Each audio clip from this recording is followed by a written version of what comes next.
चतुर्थ पर्याय साधारण निर्वाचन पाई आज मतदान अनुष्ठित होउछि।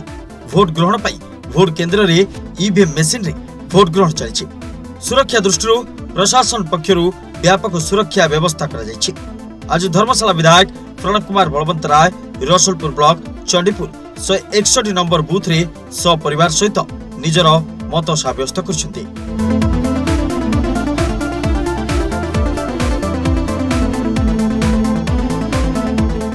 निश्चिंत भाव आज गणतंत्र महापर्व में मु निजक सामिल करी परिवार वर्ग को सांगे धरी आज मतदान दवाक आसी जो अधिकार गोटे देइचंती आज भोट दान एवं देखुची आज बहुत लोक भी ये अपेक्षा कर बहुत समय धरी अपेक्षा कर जेहेतु आमर सकाळु टिके फ्लो अधिका अच्छी लोकंकर एवं ईवीएम मशीन सिस्टम अनुसार टिके लोक अपेक्षा करिया पड़ुची किंतु समस्ते आग्रही अच्छा महापर्व में सामिल है मतदान दवाक नहीं लगुच आज पाग भी साथ देती आज जो भाई भाव पाग अच्छी आम भावुँ निश्चिंत भाव भल परसेंटेज पोलिंग हम।